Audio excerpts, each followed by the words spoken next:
It was such a mistake to move in with my mother-in-law. I let out a heavy sigh listening to her complaints. My name is Matilda, 31 years old. My 28-year-old husband Mike and I got married 3 years ago. When we just started living together, we had a few quarrels, but we were living happily. A year after our marriage, Mike's dad passed away. Mike was worried about his grieving mother, Amanda, so we moved in with her. I never imagined she was so nasty and snide. I didn't mind if it was a little complaint, but what she did was more like degrading me. It was all a baseless personal attack. Don't just stay in the room and play on your computer, but do some housework, you bum. I heard her sarcastic tone of voice coming from the hallway.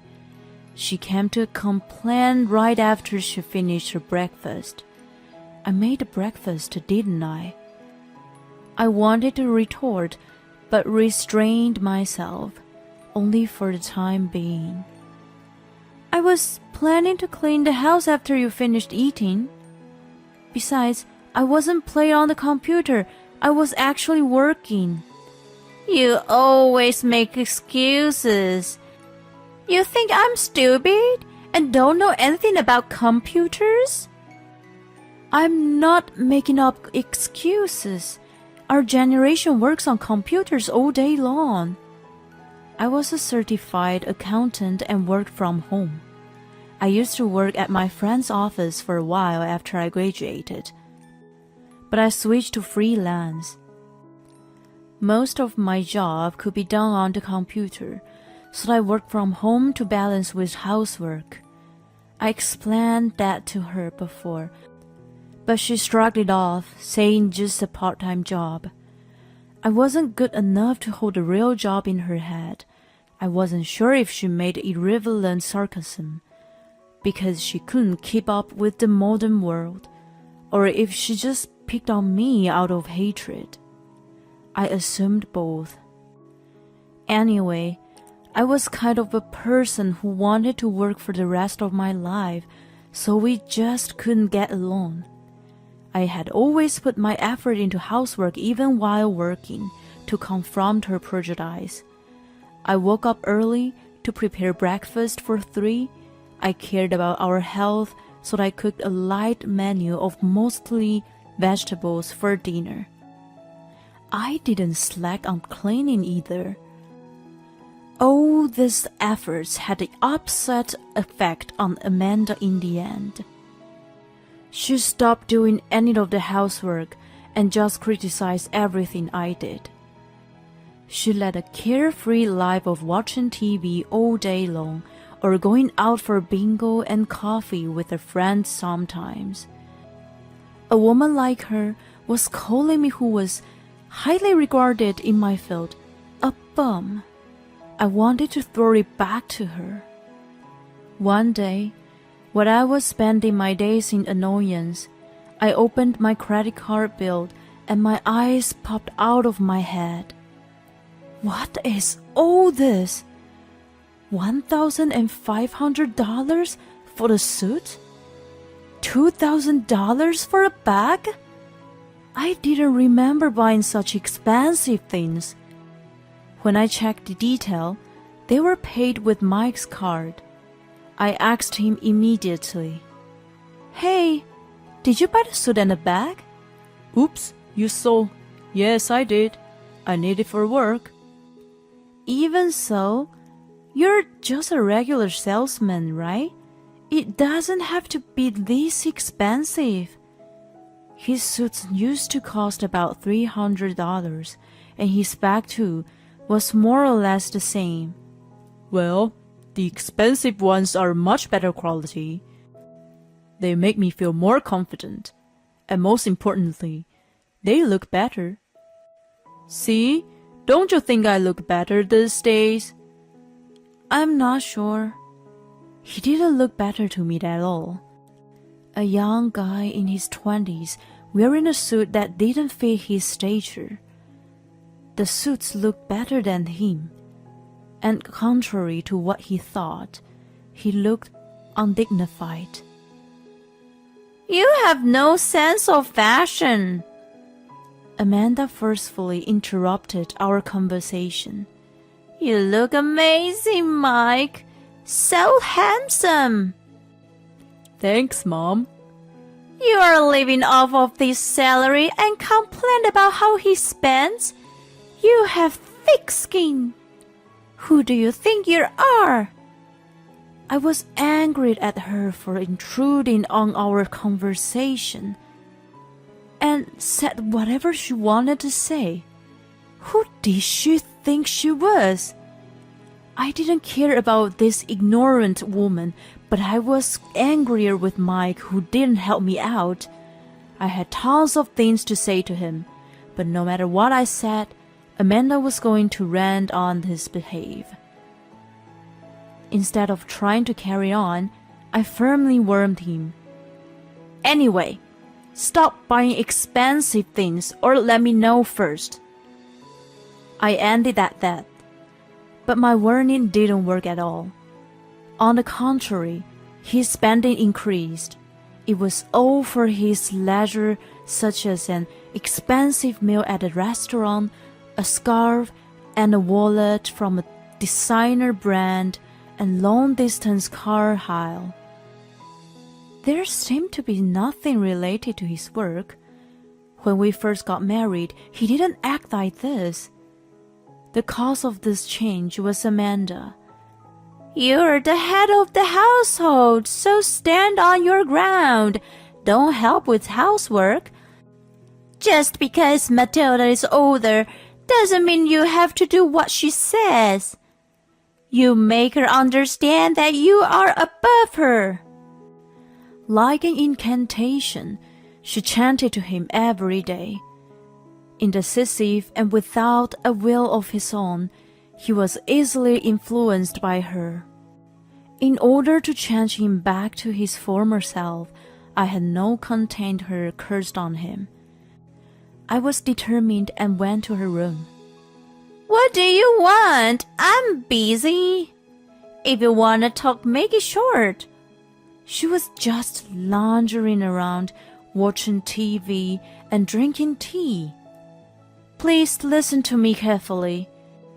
We cannot save any money because of Mike's overspending. We must save some in case of emergencies like sudden illness or repairs of the house." "That's just you aren't good at making ends meet.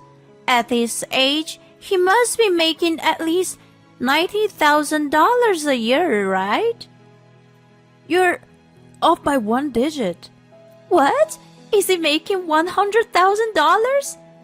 It seemed one digit means $10,000 in her mind, but I kept quiet. She must have taken my silence as an affirmation. Her eyes danced with delight. "Anyway, please tell him to stop overspending." Okay. That's all? If so, please leave." She waved her hand as if to get rid of a fly. I rolled my eyes. A few days later, Amanda excitedly barged into my room. "What is it?" Stunned, she shoved papers to me with a smug look on her face. "Sign this and divorce Mike now. You are after his money from the beginning, you gold digger." Mike's sections were already signed. I took the papers from her hand and went to Mike. "Hey, Mike, did you sign this?" "I did. Mom says you're after my money." "I see. And you believe her?" "Well, she's my mom." As soon as I heard it, I made up my mind. "Okay, let's get divorced." I packed up the papers, my computer, some valuables, and clothes in my suitcase and left the house. My parents lived too far away that I couldn't easily go back there. I checked into a motel and tried to calm down for the time being. Getting the divorce was finalized in my mind. What did she mean by I was after his money? I couldn't stand living with a man who was so dependent on his mom. I was going to sign and submit them the next day. Getting the divorce didn't bother me. It was actually a godsend, so I wasn't gonna argue. But there was something unforgivable. I went through my credit card statement and came up with the perfect retaliation. After I submitted the divorce papers, I was enjoying my single life. I chose an apartment with good security, so it was a bit expensive, but my income and savings were sufficient enough. I realized how stressed I was living with Mike and Amanda. About a month after the divorce, I received a call from Mike. Yes, hello? Matilda, please, listen. What is it? I'm listening. I already sent you an email asking you to get rid of everything I left behind. Not that. I'm in trouble. My card has been declined. Your card? You blacklisted bastard. Of course it is. You say it's yours, but you're just a family member. If I, the primary member, cancelled it, you cannot use it anymore. What? You did? I'm not your wife anymore. You're on your own.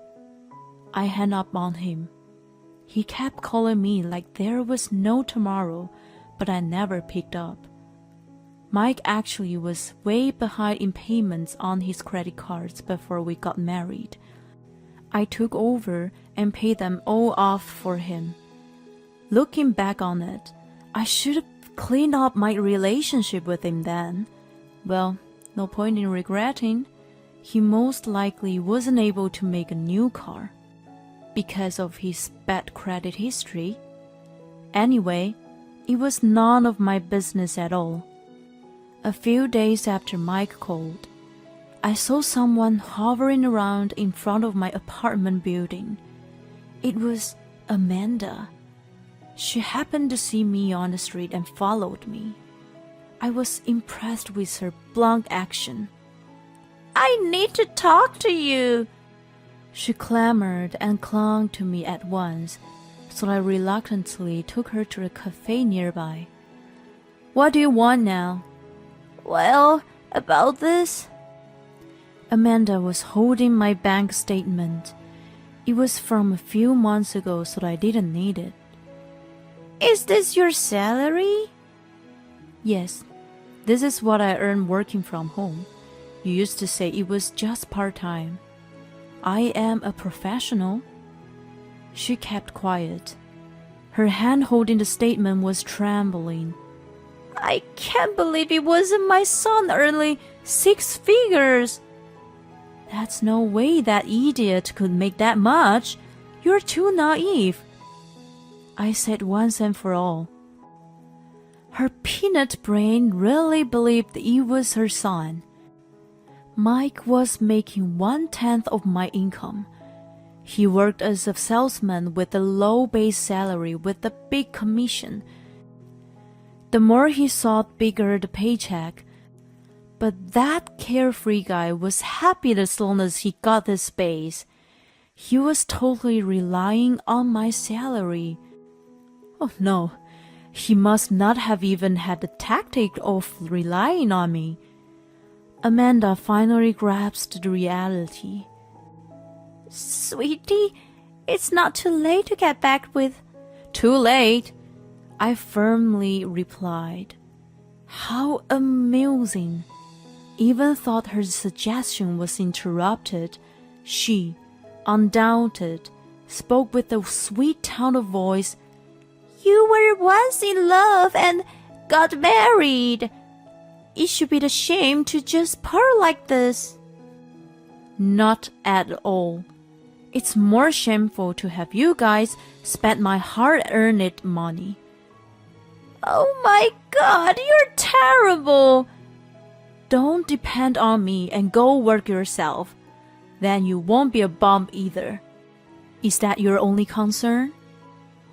You're so awful to disregard an old woman. I took no notice of her ranting and jauntily left the cafe. I felt relief from the stress of living with her. After seeing Amanda's distorted look of dismay, I planned to deliver the final blow to Mike. One Friday night, I ambushed him in front of a building downtown. It was a kind of red light district where his strip club was located.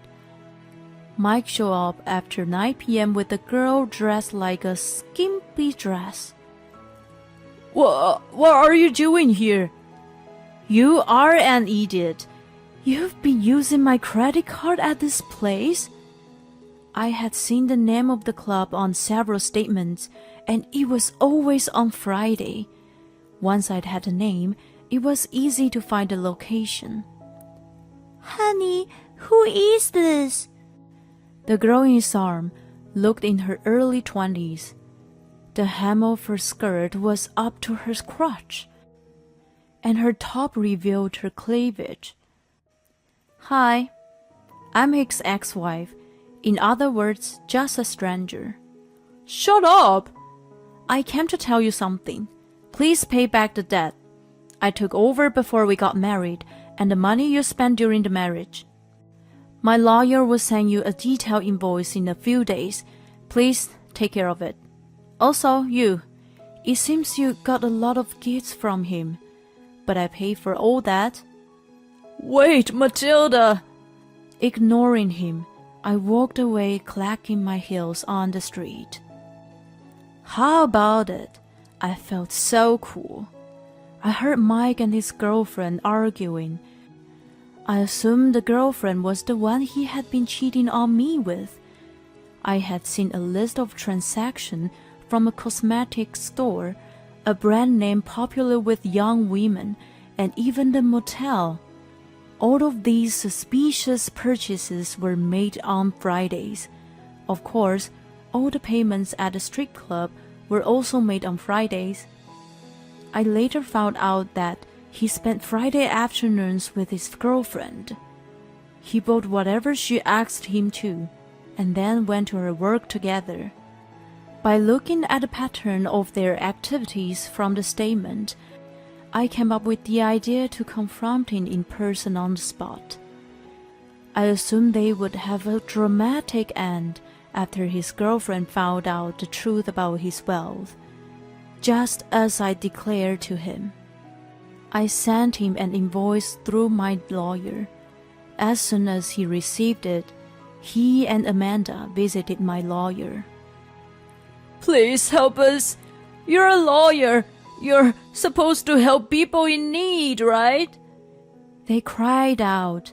When my lawyer asked him about the situation, they told him that they received a pile of final notice from the credit card, electricity, gas, water, and even taxes.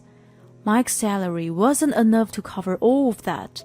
Amanda's savings were meager. On top of it, I didn't know you were married. I was cheated. I want compensation. Mike's girlfriend demanded a large amount of money. I'm not in a position to pay back, Matilda. I want you to tell me how to clear this debt. He had consulted with the totally wrong person. My lawyer was supposedly at odds with him. If you own the house, why don't you sell it and use the proceeds to pay off your debt? He advised at first, and then he reminded Mike that if he didn't repay me, we were going to a court. Hearing this, Mike and Amanda went home weak with disappointment.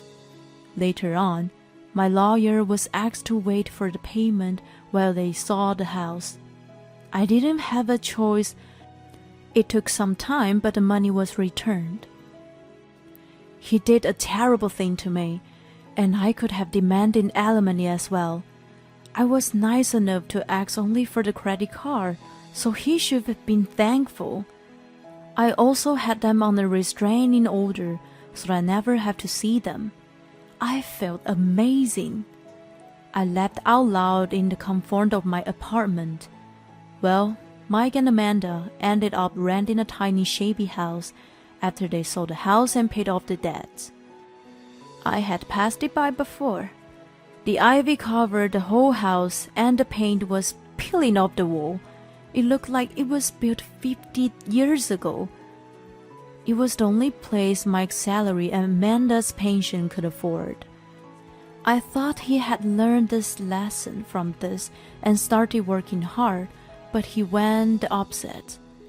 He was finally fired from his work. He never looked for another job and started drinking all day at home. He fell down the stairs one day and was rushed to the hospital by ambulance, while Amanda was busy taking care of him and trying to come up with the money to pay the bill. She strained her back and became immobile. Perhaps because she stopped moving around, she started showing the symptoms of dementia and couldn't be left alone. She was on the waiting list for moving into an inexpensive care facility. I got a call from a relative of Mike, who gave me the devastating update one day. She also asked for those two, if I had any interest in getting back with Mike. My answer was no, of course. She seemed to expect it, and I never heard from her again. I moved again 2 years after the incident. This time, I'm not alone. I live with my new life partner. After my divorce, I changed the way I worked. I moved back in with my parents and worked in an office nearby. Not only Amanda, but my parents are getting old too. I want to be close to them in case they need me. I met my new husband at work. He's a year younger than me and very reliable. Totally the opposite of Mike. He loves and cares for me more than anything.